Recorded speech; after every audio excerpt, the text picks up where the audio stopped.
Dios te salve María, llena eres de gracia, el Señor es contigo. Bendita tú eres entre todas las mujeres, bendito es el fruto de tu vientre Jesús. Santa María, Madre de Dios, ruega por nosotros pecadores, ahora y en la hora de nuestra muerte. Amén. En el nombre del Padre, y del Hijo, y del Espíritu Santo. Amén. Nuestro retiro, queridos hermanos, tiene dos partes. Vamos a hablar por la mañana sobre perdón y vamos a hablar en la tarde sobre sanación. Hay una relación muy profunda entre estas dos palabras. Muchas veces con el perdón viene la sanación y muchas veces la experiencia de ser perdonados sana. Se ha demostrado que una persona que tiene un resentimiento tiene una batalla permanente y esa batalla permanente mantiene al cuerpo, mantiene al organismo en alerta, en estrés. Con mucha frecuencia esto trae una consecuencia y es que una hormona que tiene nuestro cuerpo, que se llama cortisol, empieza a producirse de manera casi continua. Pero ese cortisol, que es muy útil para atender una emergencia, un momento de peligro, cuando es permanente en el cuerpo, termina dañando el organismo. Y esto es muy interesante porque esto demuestra que la falta de perdón enferma, que la falta de perdón destruye. No solo desde el punto de vista psicológico o emocional, sino también desde el punto de vista orgánico. Tengo un amigo al que aprecio mucho, ustedes lo pueden encontrar en redes sociales. Él se llama Eduardo Plata. Me parece que es un católico, es un hombre casado con hijos, un hombre de fe y un hombre de ciencia. Y a él le escuché una vez un testimonio sobre una persona que se sanó, se recuperó de un cáncer, pero volvieron a su mente unos resentimientos sobre personas que ya habían salido de su vida. Por eso esta primera predicación se llama El perdón de los ausentes. Y esta mujer era una mujer, realmente se llenó de rabia. Y es muy triste lo que les voy a decir. Volvió la rabia y volvió el cáncer. Y esa persona murió. Es decir, que literalmente la falta de perdón nos mata, nos destruye. Pero muchas personas tienen dos confusiones sobre el perdón. Ojalá vayan tomando sus apuntes, porque vamos a tratar de dar bastante información. Nuestros queridos Alejandro y Sonia, Sor Teresita, se han esforzado mucho en la preparación de este retiro. Yo también he hecho mi parte y créanme que hay mucha información y la memoria humana no retiene todo. Si no tiene otro lugar donde escribir, ponga su celular en silencio y escriba en alguna aplicación de su celular, porque pocas oportunidades tenemos para encontrarnos así y esto vale la pena aprovecharlo. Entonces, la falta de perdón destruye, pero hay dos malos entendidos sobre el perdón. Dos malos entendidos que provienen, me parece a mí, de una falta de cercanía con la Sagrada Escritura. Pero enunciémoslos. El primer malentendido, que es el más extendido, es que el perdón empieza por un sentimiento. Y ese es el peor error.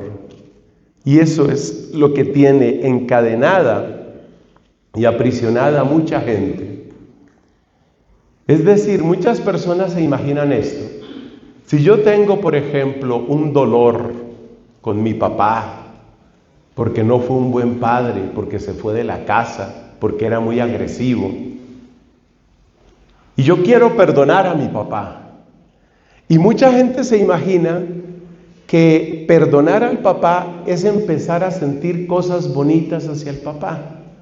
Es decir, ahí está el primer malentendido. Creer que el perdón es un sentimiento. Como quien dice, cuando yo sienta cosas bonitas hacia mi papá, ahí fue que lo perdoné. Y resulta que en la escala del sentimiento, que eso lo vamos a ver en la siguiente predicación, la escala no es la palabra. En el orden del perdón, lo último que llega es el sentimiento. Pero la gente cree que hay que empezar por el sentimiento.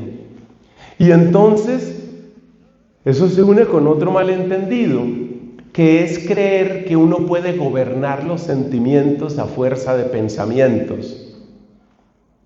Ese es otro malentendido. Por ejemplo, que esto nos pasa a todos, y cuando digo todos estoy diciendo que también le pasa a sacerdotes, también le sucede a religiosas, le sucede a católicos fervorosos, y muchas personas se sienten confundidas. Yo me he encontrado con religiosas que entran en un conflicto interior violento, porque dicen, ¿cómo es posible que yo, que soy una mujer consagrada a Dios, tenga estos sentimientos? Y entra un conflicto interior muy fuerte. Entonces, creer que el perdón es un sentimiento nos desquicia completamente el proceso. Pero uno cree que el perdón es un sentimiento porque también cree que los sentimientos se gobiernan con pensamientos. ¿Cómo es eso de gobernar los sentimientos con pensamientos? Pues haga de cuenta la persona que dice, no, yo no puedo estar sintiendo esto con mi papá. Sigo con ese ejemplo. Yo no puedo estar sintiendo esto. Yo no debo sentir esto. Es escandaloso que yo sienta esto. ¿Cómo así que yo siento esto? Yo no debo sentir esto. Usted se puede pasar toda la mañana diciendo esas frases. En eso entra una llamada, el papá. Hasta ahí llegó el pensamiento. Apenas ve que le sale ahí en el identificador de llamadas, papá, ay, otra vez este viejo. Entonces, primer malentendido, el perdón no es un sentimiento, o mejor dicho, no empieza por ser un sentimiento. Al final, el posgrado del perdón es un sentimiento, pero eso es al final. Y por eso hay que hacer el proceso. Conclusión, primer malentendido, creer que el perdón es un sentimiento o que empieza por un sentimiento.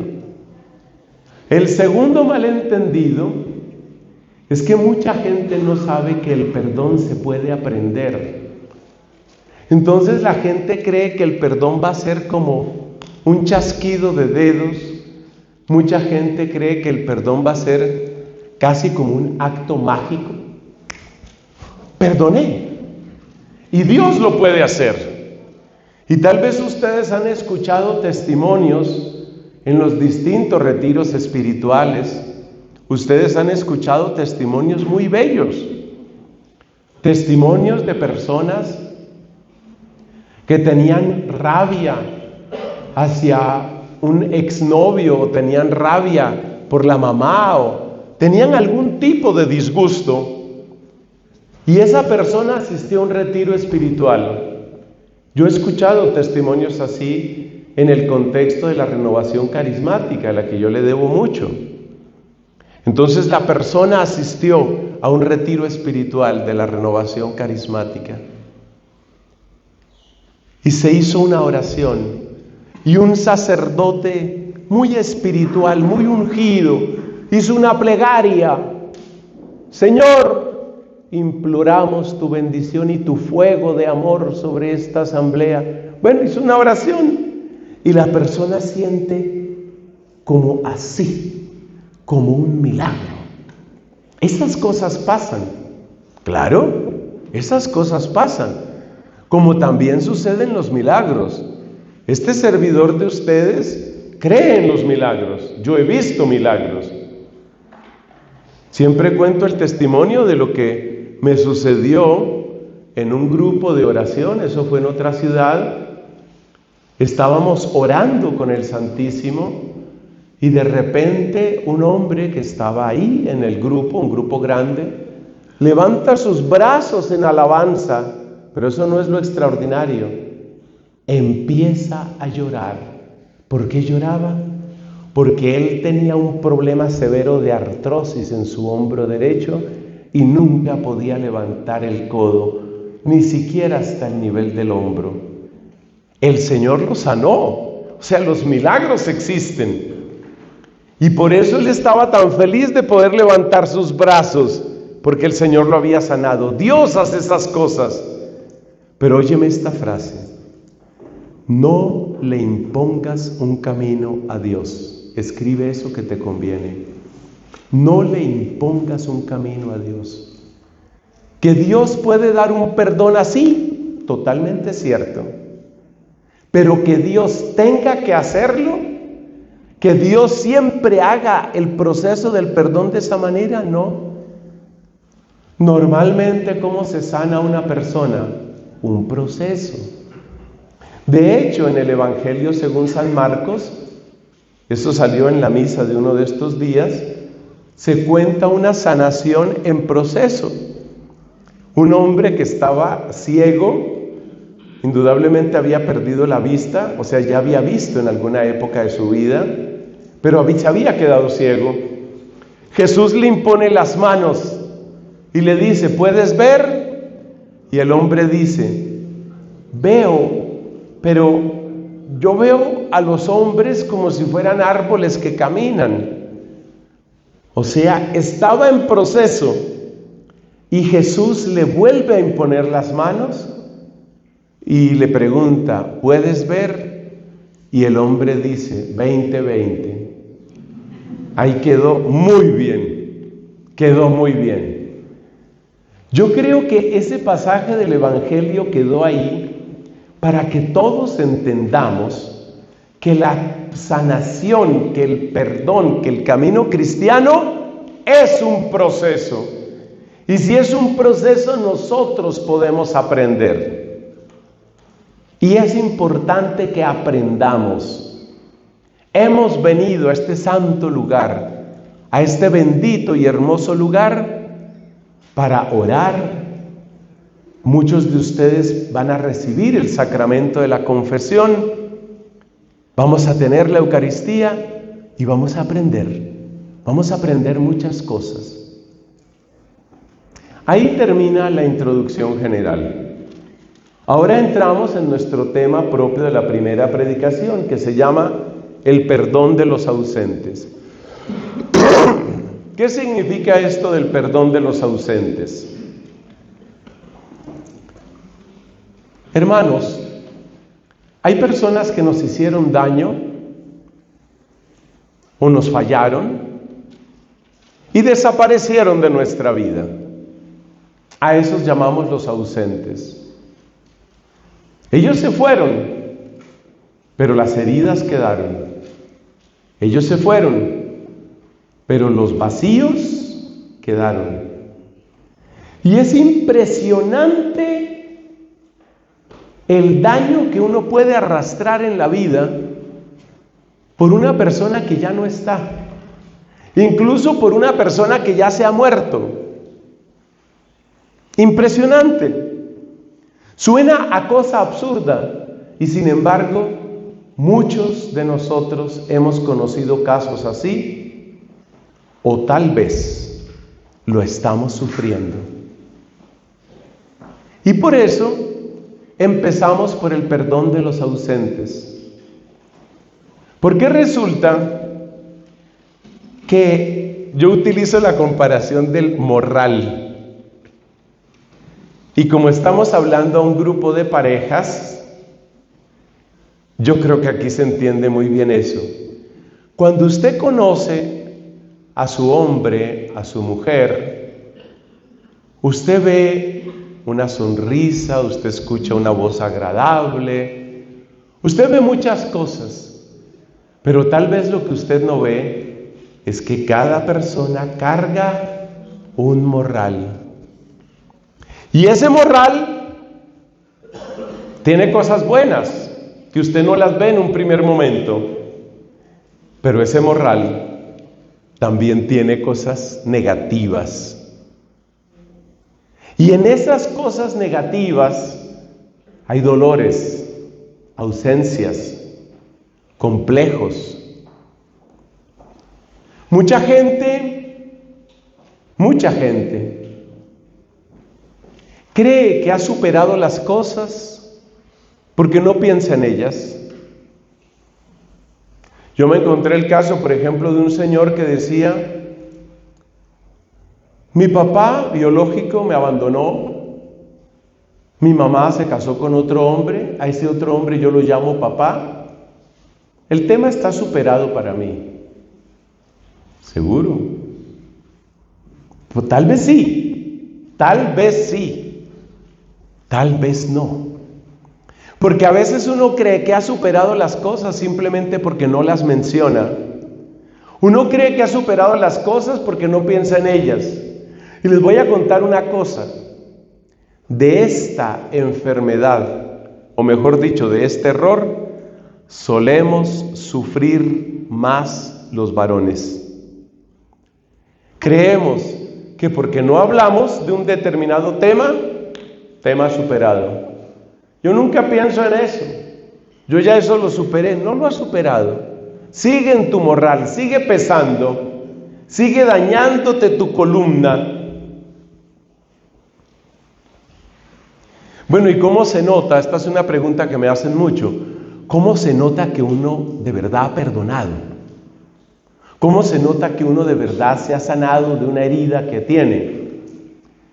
Las señales principales son las siguientes para las personas que están escribiendo.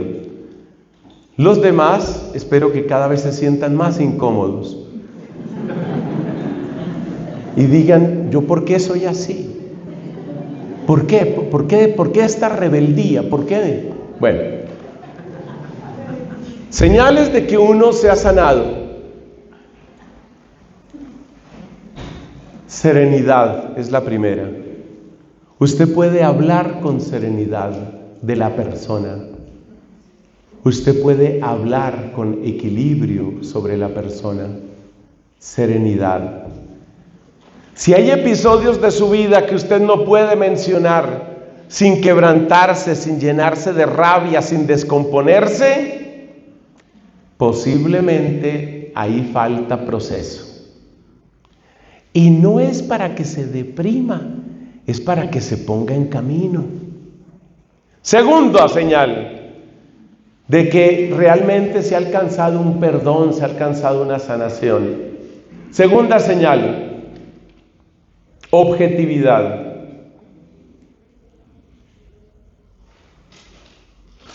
Supe que terminaste la empresa que tenías con tu primo. Siempre alcanzaron a estar como unos 11 años. Sí. Pero el desgraciado ese resultó tramposo. Bueno, es posible que efectivamente sea un desgraciado y efectivamente sea un tramposo. Pero resulta que de ahí empieza media hora a hablar y no le ve nada bueno a ese primo, nada. ¿Eso qué significa? Ahí no hay perdón, ahí no hay sanación. Porque como vamos a ver en este proceso, pues fíjese, el número 5 dice recuperar objetividad. Cuando usted no le ve nada bueno, quiere decir que usted tiene un problema severo de daño interior, seguramente por falta de perdón. Esto lo nota uno mucho en los conflictos de pareja. Yo digo que la enfermedad que conduce al divorcio es una enfermedad que tiene un nombre raro, se llama el esquetú. Es una enfermedad que se manifiesta especialmente en este dedo.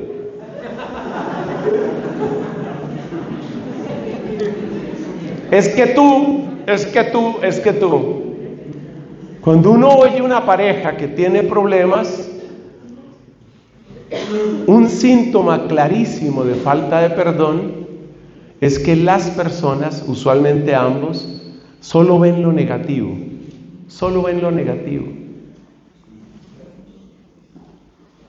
¿Y eso qué está indicando? Precisamente que no hay perdón. Entonces, llevamos dos síntomas. Cuando hay perdón y cuando hay sanación, hay serenidad. Cuando hay perdón y cuando hay sanación, hay equilibrio. Y nos falta la tercera, desde el punto de vista humano, porque luego hay una cuarta, desde el punto de vista de la fe. La tercera señal, desde el punto de vista humano, de que hay un buen perdón, se llama integración. Entonces las tres señales son serenidad, objetividad, integración. ¿Integración qué es? Es lo que nos cuenta la Biblia en el libro del Génesis, con un hombre que fue muy envidiado y muy odiado, un hombre llamado José, uno de los hijos de Jacob.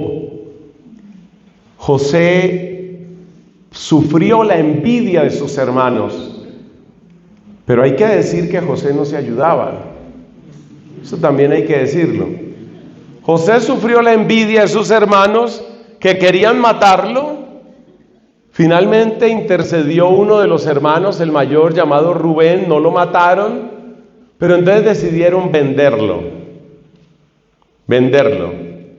Llegó como esclavo a Egipto, sufrió mucho en Egipto. Pero Dios, esa es una historia preciosa, usted la tiene en el libro del Génesis.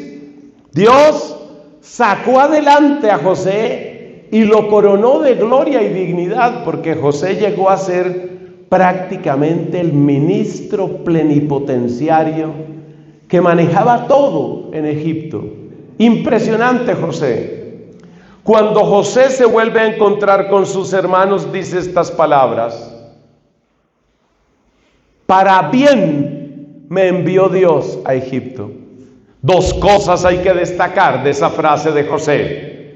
Primera, que José dice Dios. A pesar de que los que lo habían vendido y los que lo compraron y los que lo maltrataron, incluso hubo un lío con una mujer que se obsesionó con él, eso hubo de todo. Eso que Netflix ni que nada, lea la Biblia. Entonces, este hombre dice, Dios fue el que me mandó. Eso es integración. Pero lo más impresionante es que dice, ¿para qué? Para bien. Eso es señal de integración.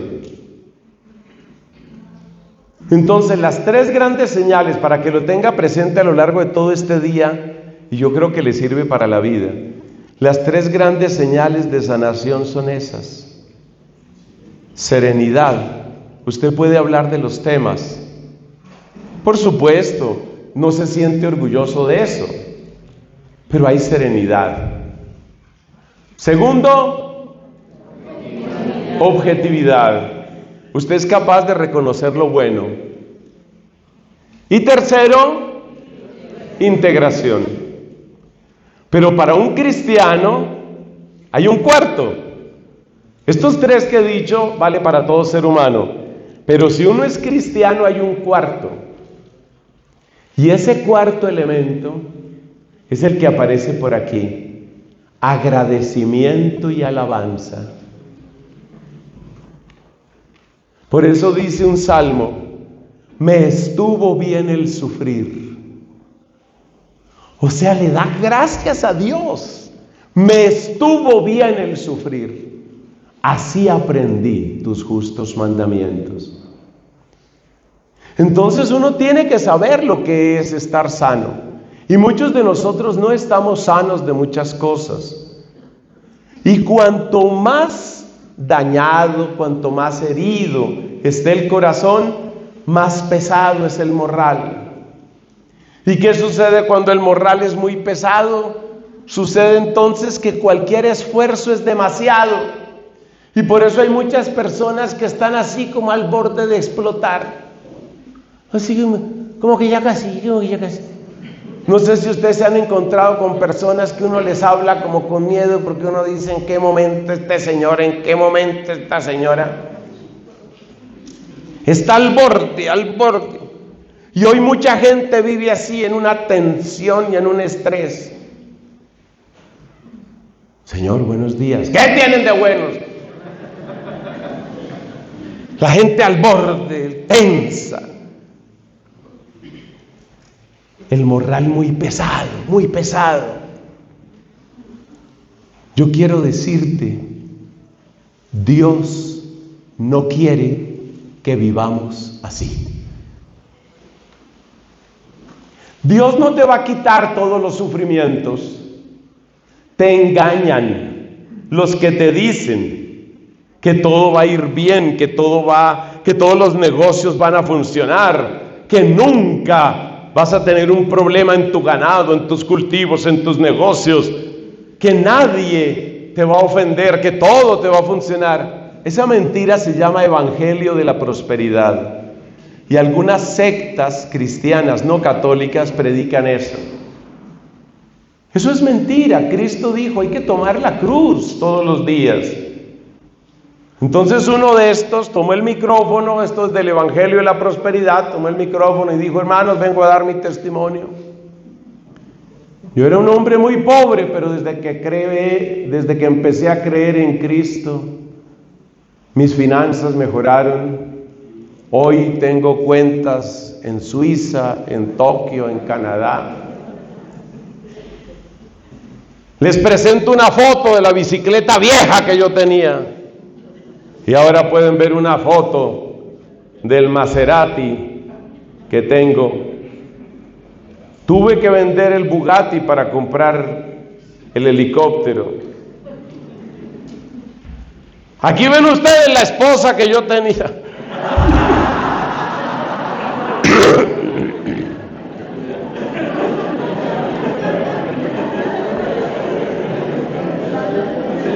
Esa es una trampa.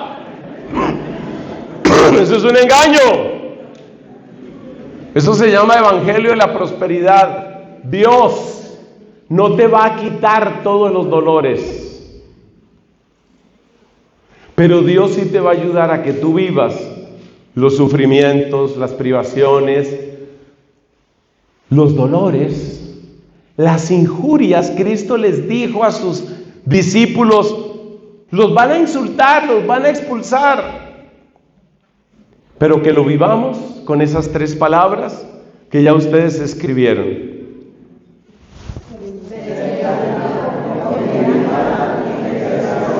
Exactamente.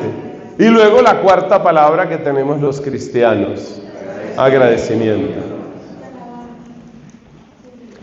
Entonces tenemos el perdón de los ausentes. El perdón de los ausentes.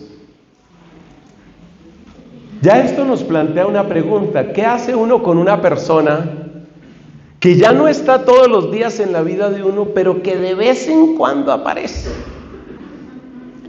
O sea que ni siquiera deja descansar.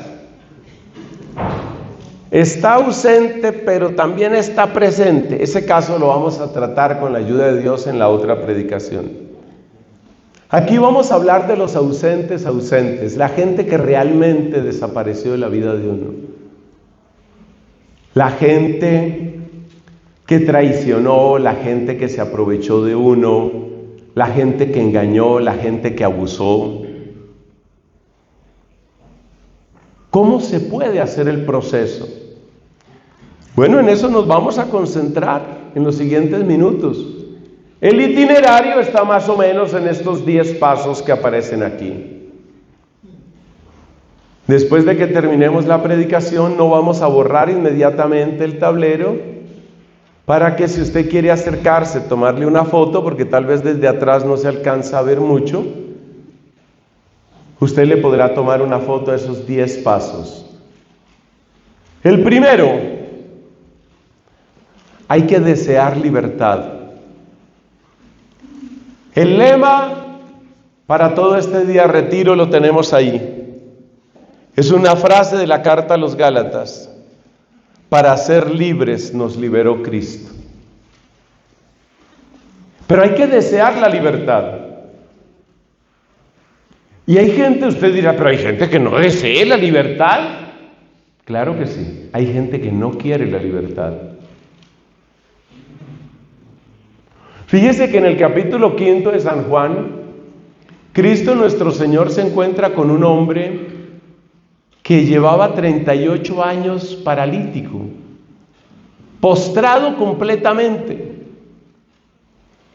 Estaba junto a una piscina famosa de aquella época, la piscina de Betesda. Y este hombre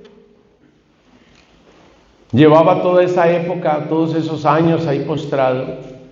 Cristo se encuentra con él y le hace una pregunta que nos puede parecer absurda. ¿Quieres curarte?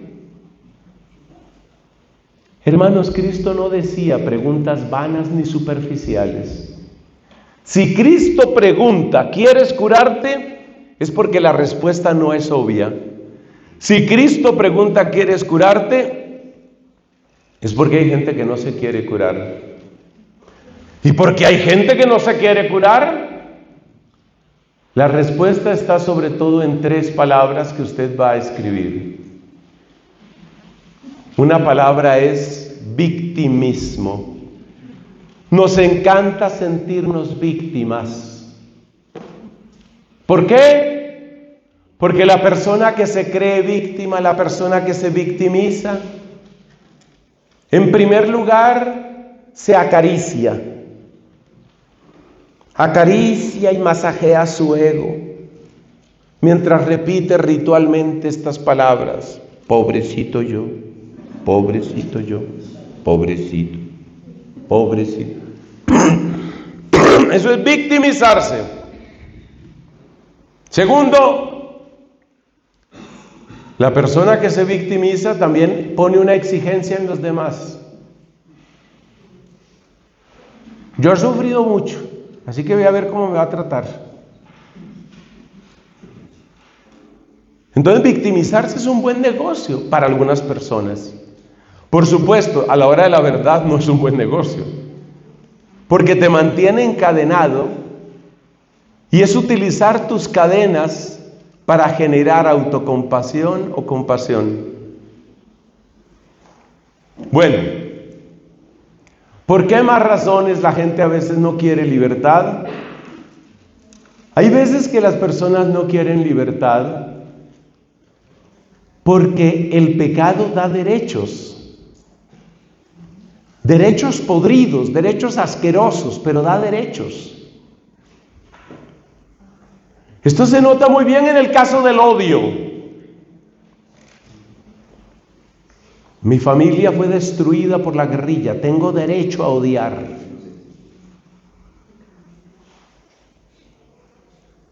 Una mujer dice: tuve 3 relaciones afectivas.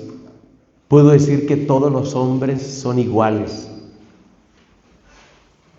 El que no es cerdo es un lobo, y el que no es un lobo es un perezoso.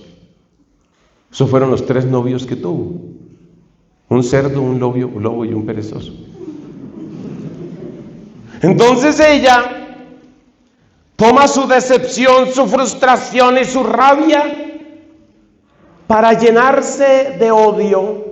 Y hay una cosa asquerosa, pero hay que decirla, y es que el odio llena de poder a algunas personas. Hay movimientos políticos que surgen del odio y que necesitan alimentar el odio. Que las mujeres odien a los hombres, que las mujeres se sientan siempre así llenas de ira. Yo me acuerdo una gran conferencista, una mujer brasilera, que fue directora y fundadora de un movimiento feminista impresionante en Brasil. Y esta mujer contaba que cuando a ella le hicieron el curso preparatorio para ser feminista radical, lo primero que les decían era: no sonría nunca. Es decir, usted tiene que estar siempre brava, todo el tiempo brava. Por supuesto que eso es veneno puro. Pero entonces hay gente que no quiere perdonar porque siente la fuerza del odio, odiar a los hombres, odiar a los ricos, odiar a los colonizadores, esos españoles que acabaron con nuestra cultura, odiar a los Estados Unidos, odiar a los comunistas. El odio te da una ilusión de fuerza. Y a veces tú no quieres perdonar porque no quieres perder esa fuerza. Es terrible, pero sucede. Y la persona que ha experimentado la fuerza de ese odio no quiere perder esa fuerza y no quiere dejar de odiar. Y de eso se alimenta la mayor parte del feminismo extremo que vemos hoy. Y se alimenta la mayor parte de la política que vemos hoy. Y ustedes encuentran una cantidad de influencers y una cantidad de conferencistas de derecha y de extrema derecha que no tienen sino palabras de odio, y siempre que van a hablar de la izquierda es la asquerosa izquierda, los zurdos desgraciados que no saben sino dañar todo. Y luego hay otros de la izquierda que no saben sino hablar de los paracos malditos y cada uno de ellos no quiere perdonar, ninguno de ellos quiere reconciliación. ¿Por qué? Porque su público surge de su odio. Y hay gente que vende libros llenos de odio, sean de derecha o de izquierda, no me importa. Pero lo que tienen es odio puro, y no quieren perdonar. Porque ahí está su negocio está en el odio.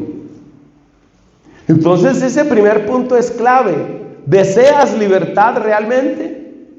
Mucha gente no quiere libertad. Mucha gente no quiere libertad porque prefieren victimizarse o porque prefieren el camino del odio. Hay otros que no quieren libertad por un motivo distinto, les dije que eran 3. Hay otros que no quieren libertad porque ya se sienten demasiado cansados. Ya no quieren otra desilusión, ya no quieren.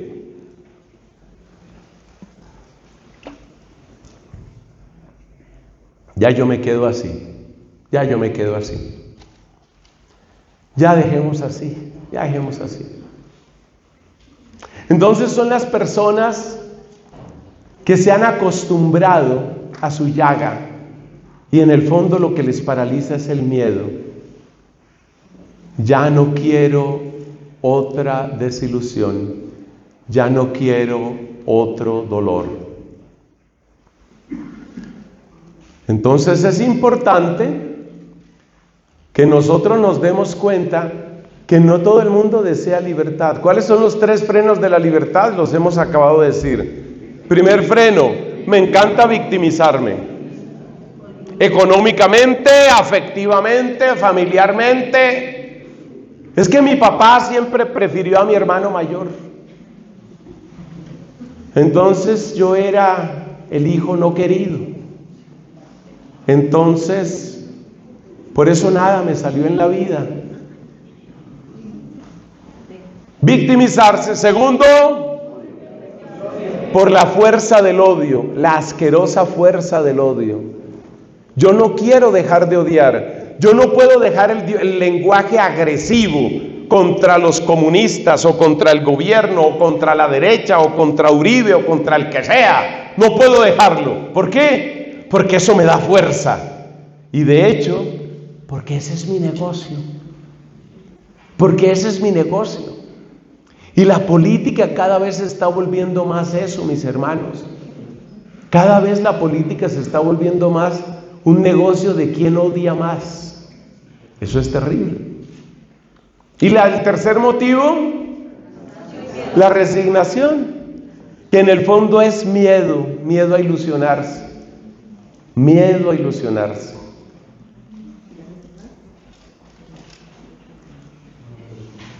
Atrévete. Hoy te invito, atrévete a desear la libertad. Atrévete a desearla. En tus ratos de ocio busca en la carta a los Gálatas dónde está esa frase.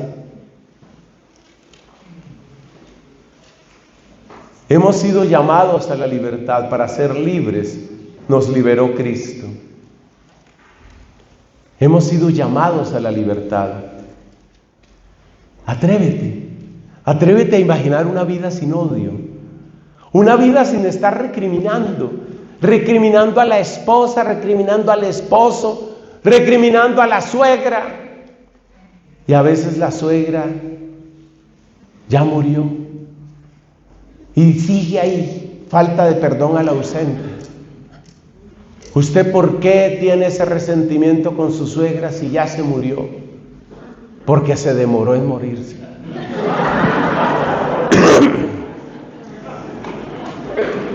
Entonces, primero, hay que desear la libertad. Si se logra ese primer paso, viene el segundo. Hay que ponerse en movimiento. Ponerse en movimiento, ¿qué es? Venir al monasterio de Santa Inés. Ponerse en movimiento es hacer algo. Pide ayuda, pide consejo, pide oración, haz un retiro, lee un buen libro, no un libro que te confunda. Yo nunca recomiendo, me parece que hacen mucho daño a los libros de la nueva era. No te metas con eso. Lee un buen libro, escucha buena predicación, haz oración, haz algo, ponte en movimiento. Y a medida que te vas poniendo en movimiento, el proceso se va acelerando. Entrevistaban a un atleta y le decían: ¿usted cada cuánto tiene que entrenar?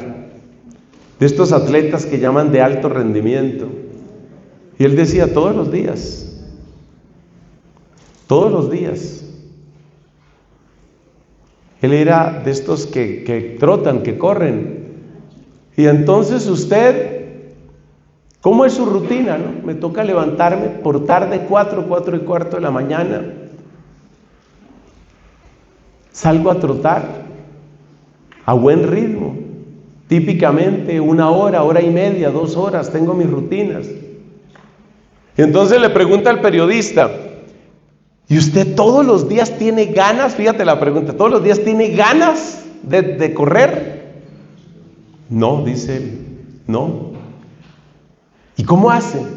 Entonces dice él: el problema es empezar.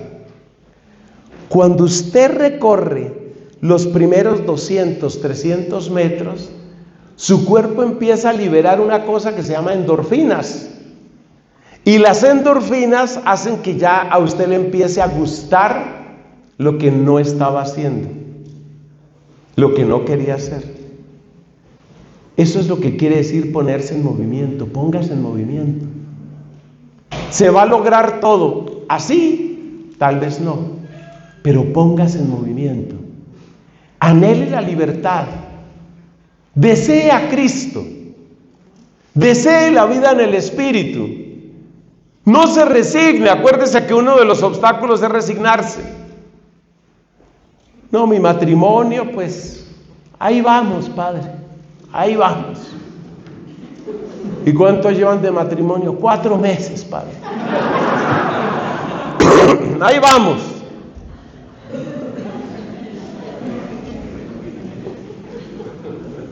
Mire, no se resigne. No se resigne. No es simplemente aguantar. Óigame eso, no es aguantar. Trabaje por un matrimonio feliz, por una familia feliz, en paz con Dios y entre ustedes. No se resigne. No, ya esto fue lo que me tocó. No, eso es no desear la libertad. Eso vale para todas las vocaciones, para mí como sacerdote. Yo no puedo como sacerdote decir, bueno, ahora me tocará rezar lo de la mañana, después me tocará la misa, después me tocará. Así no se puede vivir. Anhele la libertad, póngase en movimiento. Tercero, aquí empieza lo fino. Hay que comprender limitaciones, dice ahí, comprender las limitaciones de esa persona ausente. Ahí empieza el proceso intelectual, volitivo y emocional que le va a dar libertad a usted. Comprenda las limitaciones. Todo esto que les estoy contando es muy cercano para mí. Porque resulta que mi padre, ya fallecido, murió hace 4 años, él tuvo grandes dificultades para perdonar a su propio padre. Mi abuelito, que yo no conocí, murió cuando yo era un bebé. Yo no lo conocí. Pero mi papá tenía mucho dolor con su papá. Entre las muchas bendiciones que hubo en mi familia, una fue que mi madre realmente fue una estrella de fe en la casa. Y una de las cosas que le decía mi mamá a mi papá, para que mi papá pudiera empezar un proceso de perdón con su papá, fue esto: ¿cuál fue la vida de tu papá? Esa era una pregunta que mi mamá le hacía a mi papá. ¿Cuál fue la vida de él? Efectivamente, mi abuelo llevó una vida terrible, con muchos abandonos, con muchos conflictos. Y me duele tanto decir esto, con violencia política. Figúrese usted que mi abuelo en la práctica fue un desplazado de la violencia. Y le estoy hablando de 100 años atrás. Pobre Colombia, ¿no? Pobre Colombia. Entonces mi mamá le hacía ver a mi papá esas limitaciones de su propio padre. Cuando tú empiezas a comprender cómo fue la vida de esa persona, con qué equipaje tuvo que recorrer el camino.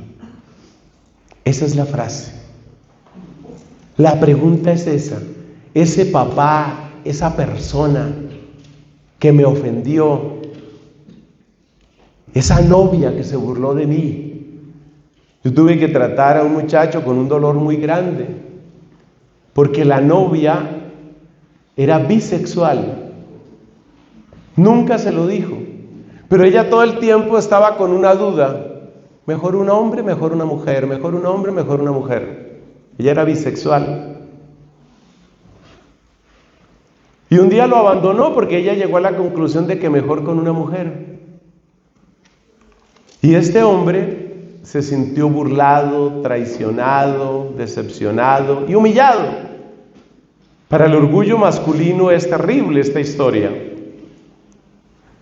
Es un hombre que ha tenido una historia de conversión muy bella, muy bella. Lo aprecio, lo quiero mucho en Cristo, porque el proceso de perdón que él ha hecho es increíble. Hoy está felizmente casado. Y me parece increíble toda la obra que Dios ha hecho en él. Para mí él es una muestra de que esto existe.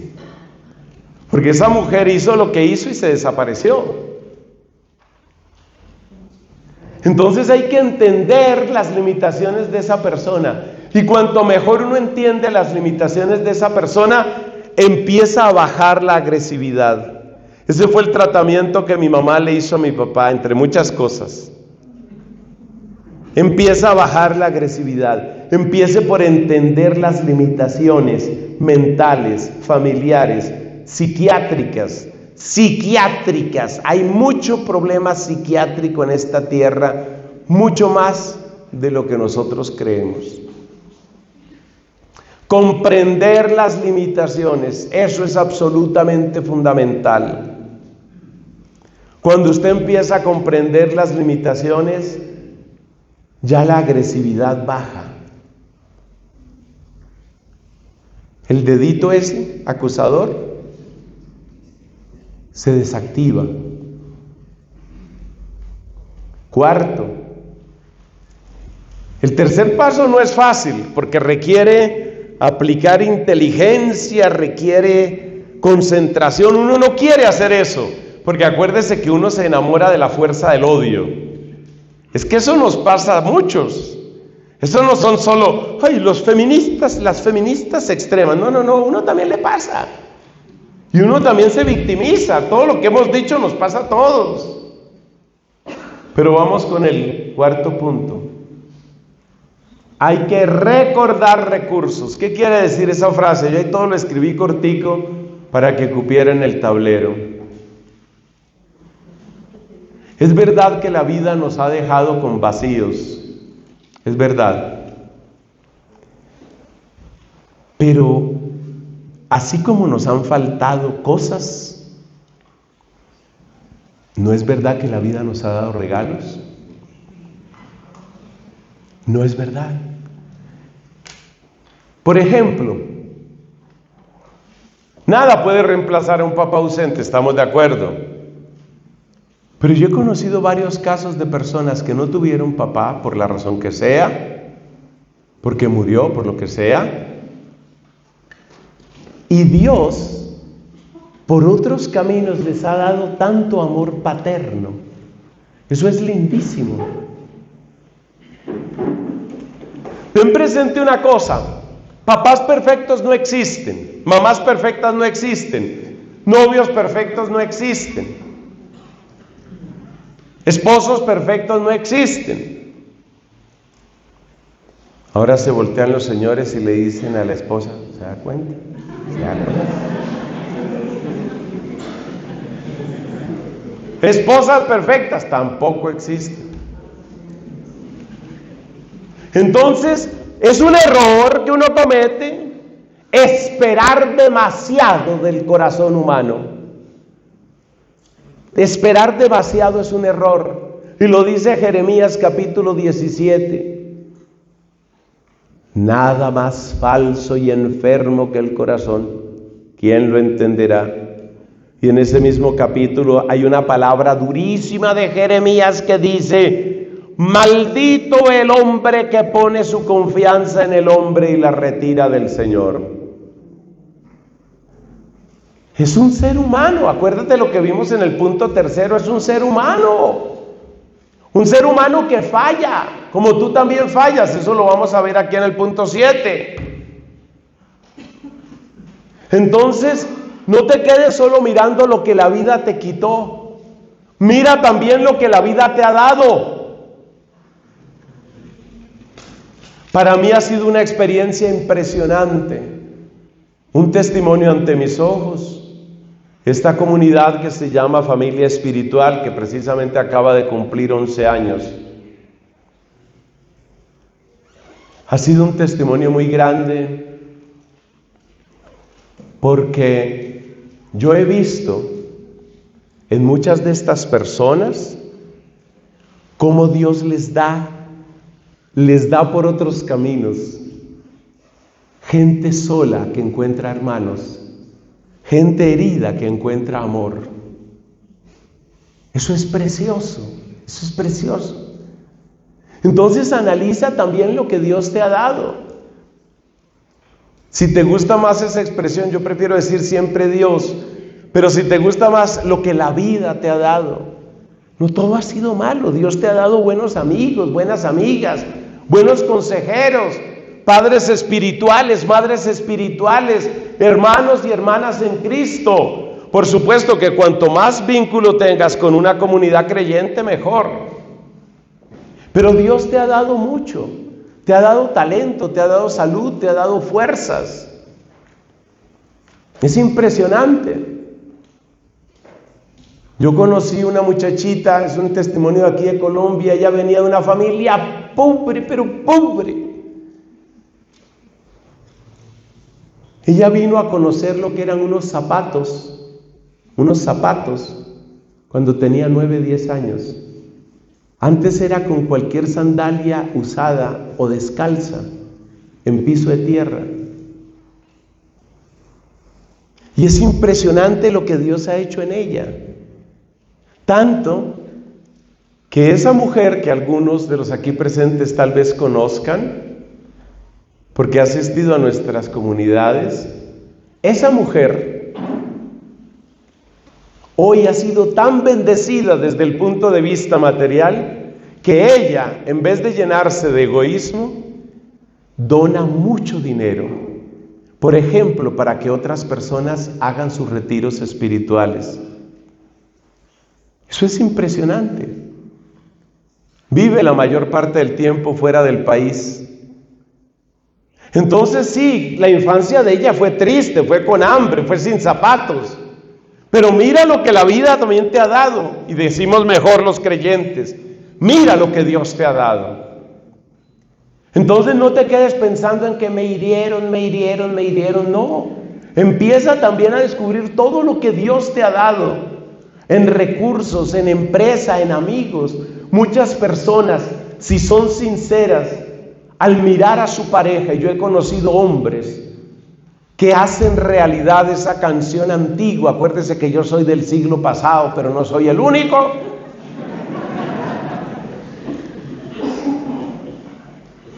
Hay una canción de un hombre que yo creo que aquí nadie conoció, porque son muy jóvenes ustedes. ¿Han oído hablar de un señor Leonardo Fabio?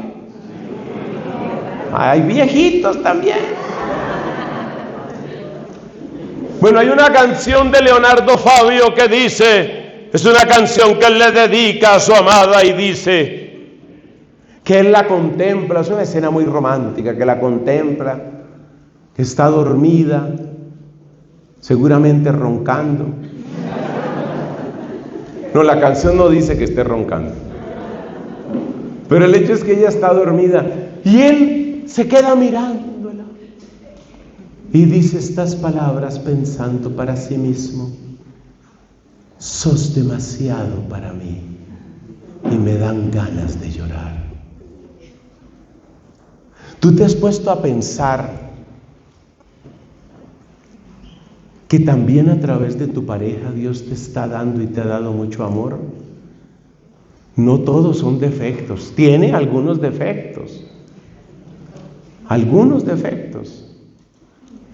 O sea, ponle 95% de defectos, pero alguna cosa buena.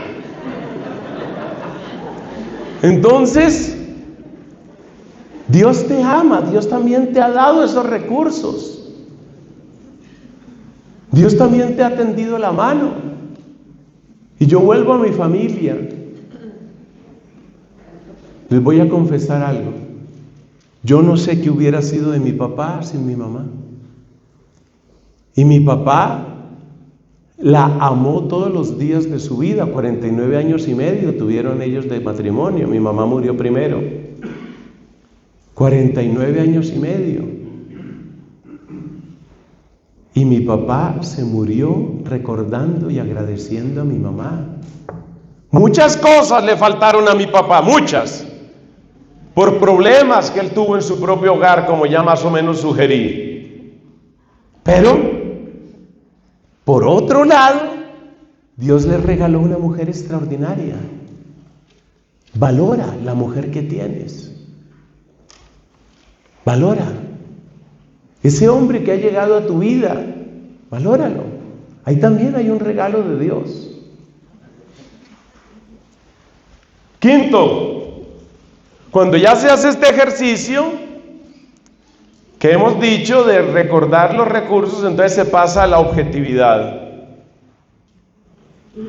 La objetividad, ¿qué queremos decir aquí? Tú recuerdas, por ejemplo, esa mamá que lo único que hacía era regañarme.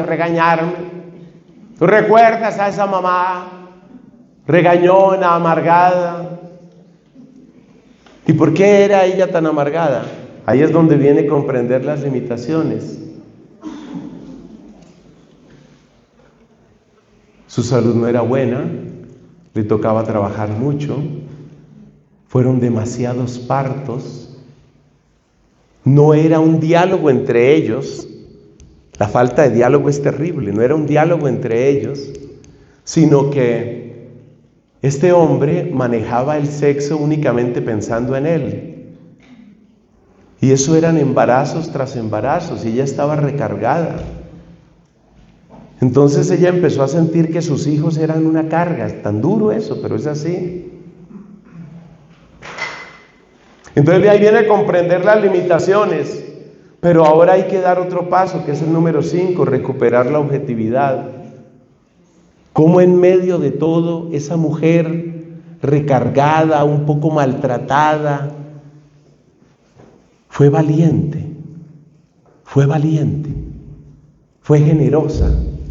Trató de infundir los mejores principios en esos hijos. Siempre hay que abonarle a las personas algo, siempre. A esa persona que ya murió, a ese profesor, a ese amigo que se fue, ¿qué le puedo yo abonar a esa persona? Eso es recuperar objetividad. Acuérdate que la objetividad es uno de los puntos centrales para llegar a una verdadera sanación. 6, aquí viene la parte más profunda. Hay que asumir el barro. ¿Qué significa eso? Tomar conciencia de lo que nos dice la Sagrada Escritura. El hombre es, el ser humano, el hombre es como hierba del campo, que el viento la roza y ya no existe, su terreno no volverá a verla.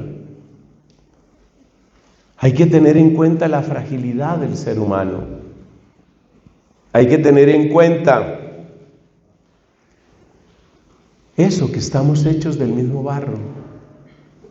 Normalmente uno toma años en entender esto.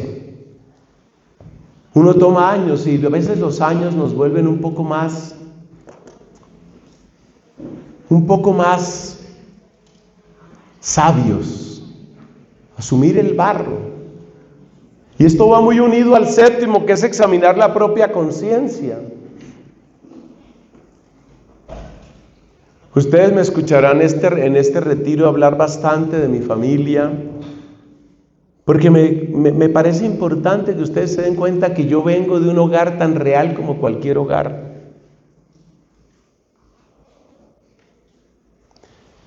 Mi mamá conoció muchos casos de adulterio, de infidelidad. Por misericordia de Dios y por virtud de mis padres, eso nunca se oyó ni parecido en mi familia. Pero a mí me llamó la atención esto de mi mamá, que siendo una mujer tan exquisitamente fiel como esposa y como madre, ella tenía una gran comprensión hacia el barro humano. Y hay una frase de ella que ella utilizaba mucho cuando escuchaba una historia de una fornicación. Fornicación es, por ejemplo, lo que se da entre las parejas que están en unión libre, los novios que tienen relaciones. Mire, eso no lo hagan, eso no sirve, ese no es el camino. Y eso crea unas confusiones y a menudo trae unas heridas terribles. Pero bueno, nuestro tema en este momento es otro. Cuando mi mamá escuchaba cosas así, ella hablaba del barro humano con esta frase: solo Dios sabe cuánta pasión tiene cada cuerpo. Y tal vez yo no caigo en ese pecado, tal vez, pero yo caigo en otros. Ahí viene el examen de conciencia. Ahí viene el examen de conciencia. A veces uno se enorgullece mucho del pecado que no ha cometido. Mala idea.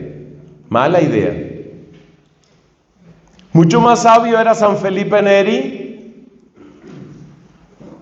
santo, sacerdote, que ejerció su apostolado en Roma en el siglo XVI. Decía San Felipe Neri: sosténme, Señor, porque si no te traiciono peor que Judas. Sosténme, Señor. Qué hermoso. Uno tiene que entender el barro humano, que esa persona falló así, sí. Y más es el daño que se hace esa persona con su pecado que el daño que me hizo a mí. El día que usted logra entender eso, usted es una persona sabia. Mayor es el daño que el pecador se hace con su pecado que el daño que le cause a otra persona. Esto nos lo enseñó Cristo en la Pasión, cuando dijo, orando por sus verdugos, perdónalos, Señor, porque no saben lo que hacen. ¿Por qué Cristo, que estaba sufriendo tanto, pide por los que lo están torturando? Porque Cristo se da cuenta que peor es el daño que se están haciendo ellos que los clavos con que están atravesando sus manos y sus pies. Hay que entender eso, ese barro, esa miseria, y hay que examinarse. A esto nos exhorta también Cristo en aquella parábola del hombre que tenía una deuda fabulosa. Debía 10,000 talentos. Un talento era como un costal lleno de oro o lleno de plata. En la época de Cristo se hablaba de talentos de plata. Imagínate cuánto vale una bolsa del tamaño de un costal llena de plata. Eso es un talento. ¿Y sabes cuánto debía este hombre? 10,000 talentos. Es decir que teníamos un problema financiero grave. Y le perdonaron su deuda. Y este hombre, cuando salía del palacio donde le perdonaron su deuda, se encuentra con un compañero. Y el compañero le debía a él 100 denarios. ¿Cuánto es 100 denarios? Eso lo sabemos. Un denario era el salario mínimo en la época de Cristo, salario mínimo diario. 100 denarios es más o menos lo que en Colombia sería 4 o 5 salarios mínimos. Eso era lo que le debía. Y este otro, después de que le habían perdonado 10,000 bultos de plata pura, no quiso perdonar al que le debía 5 salarios mínimos. Entonces uno tiene que hacer el examen de conciencia, uno tiene que entrar en sí mismo, uno tiene que darse cuenta de qué es lo que ha hecho y ha vivido, y uno tiene que caminar en la humildad. Ahí se da el octavo paso. Hay que darle paso a la misericordia. El día que tú empiezas a darle paso a la misericordia, victoria ganada. Victoria ganada.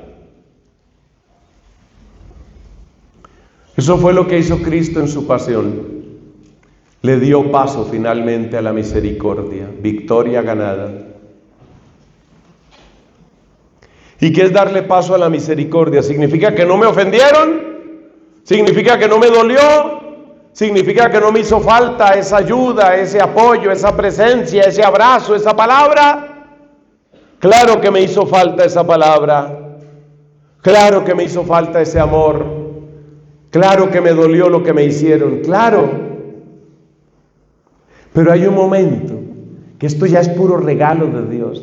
Hay un momento en el que uno mira a esa persona.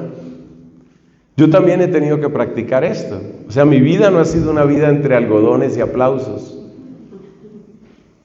Uno mira a esta persona. Y como uno mira el barro humano y como uno mira sus propios pecados, uno mira a esa persona y ya uno empieza a sentir algo distinto. ¿Te acuerdas que dijimos que el sentimiento va al final? Uno empieza a sentir algo distinto. En español hay 2 sentidos de la palabra desgraciado. El más común en la República de Colombia es que desgraciado es una palabra acusadora. Es decir, es una palabra que indica que alguien es malvado. Desgraciado equivale a malvado, pero esa es solo una de las acepciones de la palabra. Originalmente la palabra desgraciado lo que significa es aquel a quien le faltó que lo amaran. Analiza la palabra desgraciado, sin la gracia, sin el favor, sin el amor, sin el regalo. Usted puede leer algunos libros antiguos en español, sobre todo los que tienen un siglo o más, y usted verá que utilizan la palabra desgraciado siempre en ese sentido de le faltó amor, le faltó ayuda, le faltó apoyo. Entonces, por ejemplo, dicen, tal familia que pasó muchos trabajos, y dice, y aquellos pobres desgraciados iban de pueblo en pueblo mendigando. ¿Qué quiere decir? ¿Que eran gente perversa? No, que al contrario les faltó mucha ayuda, que nadie los socorría. Ese es el paso de la misericordia, mis hermanos. Ese es el paso. Pasar del desgraciado como malvado al desgraciado como necesitado. Ese es el paso de la misericordia. Y eso es algo fantástico. Cuando uno logra, eso se logra en Dios. Habrá gente que lo logre de otra manera. Yo hablo de lo que yo conozco. Eso se logra en Dios. El momento en el que usted siente, ese momento en el que usted pasa del desgraciado malvado al desgraciado necesitado, y usted empieza a mirar como Cristo, y eso es maravilloso. Eso es maravilloso, porque en ese momento ya usted puede pasar al número 9, entregar, soltar. Ya usted toma a esa persona y usted entiende que esa persona es más un herido y un enfermo que un criminal, aunque es posible que sea un criminal. Efectivamente, puede ser un criminal, pero es que ser un criminal, ¿qué es? Ser un criminal es tener tan profundamente el daño del odio, del pecado, de la codicia, que eso se riega en otras personas. Entonces usted empieza a entregar, empieza a soltar, y cuando usted entrega y cuando usted suelta, usted empieza a ser libre. Usted empieza a ser libre. Este es el caminito. Y cuando ya usted entrega y cuando ya usted suelta, usted empieza a agradecer y empieza a alabar. Yo he visto eso. Gente que ha tenido heridas terribles, terribles con el papá, por ejemplo. Y el papá ya se murió. Y entregan y sueltan. Mi propio papá, que como les dije, tenía mucha dificultad para perdonar a su padre, que ya había muerto muchos años atrás.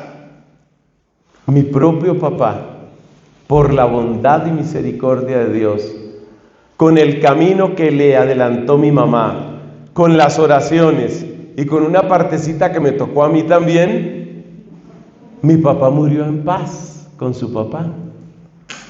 Mi papá murió en paz. 1 año, 2 años antes de morir, mi papá ya estaba en paz con su papá. Ya había perdonado al ausente. Ya había soltado eso. Ya tenía el morral liviano. Por eso, mi papá murió en el 2021. Por eso, en el 2020, murió de COVID además. En el 2020 muchas veces mi papá hablaba con una tranquilidad sobre la muerte. Y no estaba enfermo en ese momento, pero hablaba con una tranquilidad. Estábamos hablando de cualquier cosa y de repente decía: hijo, yo quiero que mi ataúd sea de tal y tal manera. ¿Por qué él hablaba con tanta paz sobre la muerte? Porque ya había perdonado, porque su morral estaba vacío, él estaba libre, él sentía que ya puedo levantarme y volar, ya puedo irme, porque tengo el morral vacío, no tengo cuentas pendientes. Dios lo hace, Dios te libera, Dios marca un cambio profundo en tu vida. Y ahí viene la alabanza y la gratitud. Entonces, ¿qué es lo que hay que hacer? Desear libertad, ponerse en movimiento, hay que hacer algo. Hay que comprender las limitaciones de la otra persona. Hay que recordar todo lo que Dios nos ha dado por otros caminos. Hay que recuperar objetividad, asumir el barro, examinar la propia conciencia, darle paso a la misericordia. ¿Qué es darle paso a la misericordia? Es pasar de un desgraciado a otro desgraciado.